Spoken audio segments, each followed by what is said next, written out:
Buonasera e benvenuti a questa nuova puntata dell'Analisi. Oggi, come sapete, è la giornata internazionale della donna. Sulle origini di questo evento c'è un po' di confusione, a dire il vero, ma diciamo che la storia ci riporta indietro fino ai primi anni del Novecento, il 1907, con il diritto di voto per le donne che fu discusso a Stoccarda durante i lavori dell'Internazionale Socialista. È una giornata dunque che ha in origine una connotazione fortemente politica e che non ha comunque trovato continuità almeno fino al 1975, quando le Nazioni Unite indissero l'anno internazionale della donna e tutto il mondo trovò nell'8 marzo la giornata per celebrare la lotta e l'uguaglianza e i diritti delle donne. Non godono invece di molti riscontri storici effettivi le versioni che vogliono questa giornata legata a incendi nelle fabbriche o eccidi in manifestazioni, episodi avvenuti questi negli Stati Uniti. E invece storia l'8 marzo del 1917, quando a San Pietroburgo le donne marciarono lungo le strade della città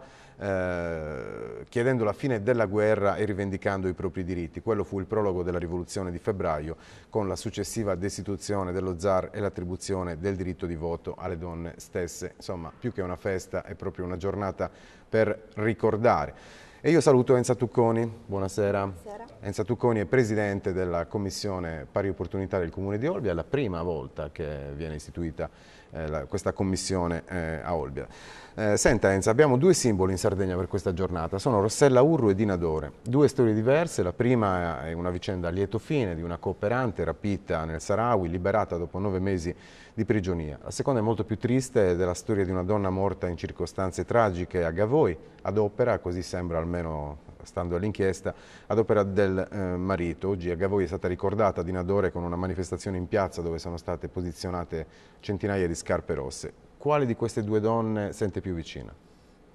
Entrambe, perché la cooperante Urru rappresenta una donna a coraggio che è andata in un paese lontano, consapevole delle problematiche e dei rischi, pur di portare avanti il suo credo e i suoi sentimenti di solidarietà, diciamo, il suo lavoro, il suo impegno nel volontariato e ovviamente anche la povera signora appunto defunta, perché da donna purtroppo mi rendo conto che il nostro genere oggigiorno continua a essere purtroppo soggetto a numerose discriminazioni, prima di tutto al diritto alla vita, al diritto alla dignità di essere donna, nonostante si parla di tempi moderni, di nuovi millenni, continuiamo a portarci dietro strascichi che derivano da vecchi stereotipi. Questo appunto non posso che sentirmi vicina a entrambe. Come ogni anno l'attenzione di questa giornata si concentra su aspetti particolari. Quest'anno tocca alla prevenzione e alla difesa della salute. A Olbia però c'è proprio 1 o 2 giorni di iniziative dedicate alla violenza di genere per riportarci alla triste storia di Dina Dore, tema che è comunque sempre di straordinaria attualità. Lei ha avuto modo di conoscere da vicino, direttamente o indirettamente, situazioni di questo genere? Sì, non sicuramente all'estero. Tanti anni fa, e qua in Sardegna grazie a Prospettiva Donna, che io sono molto legata, e colgo l'occasione di ringraziarla per i magnifici eventi che organizza ogni anno proprio a favore della diffusione della cultura alla non violenza. Racconta appunto di storie che fanno parte della realtà di Olbia di tutti i giorni. Che sembrano magari lontane, così a leggere nelle cronache, invece ce le abbiamo anche sotto casa. Purtroppo sotto casa. Cosa la disturba di più nel rapporto con il genere maschile? Ad esempio, lei è in politica, ha mai dovuto fare i conti con situazioni in cui veniva in qualche modo sottovalutata o comunque considerata meno di ciò che magari il suo ruolo le attribuisce? No, assolutamente no. Ovviamente mi sarebbe piaciuto avere più esperienza, però quello che ho potuto notare è la solidarietà, la gentilezza da parte di tutti i miei colleghi. Questo lo dico, non è una frase di circostanza, questo lo dico, sì, quindi ho avuto difficoltà invece per quanto riguarda il mondo del lavoro, sì, soprattutto nelle piccole aziende. Prima infatti lavoravo, ho lasciato un lavoro proprio perché non sono stata vittima, perché non ho permesso di essere trattata come vittima, però noto che quando tu lavori in un ambiente piccolo a volte le avance, essendo donna, sono quasi lecite, invece no. Oggigiorno per fortuna si parla di molestie sul lavoro con maggiore diffusione, si parla di mobbing, si parla di discriminazione sessuale, di molestie sessuali, di straining, e quindi diciamo che siamo più, diciamo, tutelate perché sappiamo anche come difenderci. Anche Quindi la legge è comunque qualche passo avanti per la contrastare legge sta questi facendo fenomeni, passi avanti, mi piacerebbe che però venissero attuate, anche se onestamente dico, perché prima di denunciare ti chiede di avere tante prove, quindi questo un po' scoraggia, però purtroppo la legge questo è quello che ti chiede, insomma. Non facilita, c'è troppa burocrazia, ecco. Dicevamo prima che la giornata internazionale della donna è una festa di riflessione, in realtà però è anche un evento di carattere commerciale, consumistico. E non pensa che questo termine festa anziché giornata possa essere fuorviante in qualche modo? Assolutamente sì.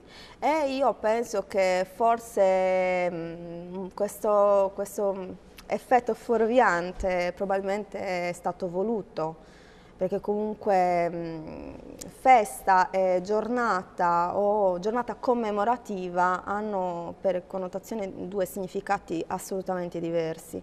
Io non penso che ci sia o che ci debba essere una giornata da festeggiare, solo una. Le donne sembra essere una frase fatta, dovrebbe essere festeggiate tutti i giorni, così come pure i bambini, le famiglie, gli uomini, perché questo si parla di celebrazione, di rispetto, un rispetto che tocca sia le donne quanto gli uomini, quindi a prescindere appunto dal genere. E purtroppo il business è ovunque, lo vediamo anche magari nei luoghi religiosi di ritrovo, no? Purtroppo questo è l'effetto, come posso dire, che ha sgretolato il sogno di Che Guevara, ecco, se proprio vogliamo, che alla fine è diventata, parla di libertà, di uguaglianza, è diventata una maglietta, un simbolo, e purtroppo questo dipende comunque da tutti noi e dalla nostra capacità di riuscire a allontanarci da quello che è la materialità, magari di un effetto visivo nell'immediato, e di capire effettivamente il vero significato e magari correggere poi il... In questi giorni il Consiglio regionale ha deciso di non decidere sulla legge elettorale. Tra le norme sulle quali non si trova l'accordo c'è anche la doppia preferenza di genere, cioè la possibilità per gli elettori di votare un uomo e una donna. Considera che ciò che sta accadendo è un segnale di difficoltà nel mettere in pratica cose che poi a parole vengono ripetute convintamente, direi ogni giorno? È un po' di ipocrisia? Parecchia. Parecchia, adesso lo dico qua, è una grossissima ipocrisia. Si è parlato di quote rosa, si è parlato di doppia preferenza di genere, si è parlato di competenze, che le quote rosa no, non servono perché è giusto che una donna entri in determinati centri direzionali per le sue competenze. È anche giusto, però stiamo parlando di secoli e secoli in cui la donna, pur avendo le competenze, è stata tagliata fuori. Quindi è palese che sia per le quote rose sia per la doppia preferenza di genere, che queste diciamo, costrizioni, che secondo me non dovrebbero essere viste come costrizioni, anzi, ma come un tiro da correggere proprio, siano necessarie se si vuole veramente portare il nostro paese a un cambiamento radicale. Però a proposito di quote rosa, è proprio necessario mettere, ad esempio il Movimento 5 Stelle ha appena dimostrato che le donne basta candidarle per eleggere. Dei loro 6 parlamentari eletti in Sardegna, 3 sono donne, la prima senatrice sarda della storia è targata 5 Stelle. Non è un po' una beffa per le donne dei partiti della sinistra tradizionale che hanno sempre fatto di questa loro battaglia una bandiera? Purtroppo sì. Questo però dipende dal direttivo, da chi sta al vertice dei partiti, perché sono loro che candidano, ecco anche perché la legge elettorale, che onestamente spero che venga appunto cambiata e modificata, perché forse allora non si potrà più parlare di quote rosa o di doppia preferenza di genere, perché il problema è proprio alla radice. La candidatura delle donne è ovvio che deve essere fatta appunto per competenze, per preparazione, ma così anche quella degli uomini, però io vedo che non è così, perché anche nei consigli di amministrazione per tanti anni io lo vedo, sono stati eletti persone che non avevano titoli di studio. Allora, perché questo deve valere per le donne e non vale per gli uomini?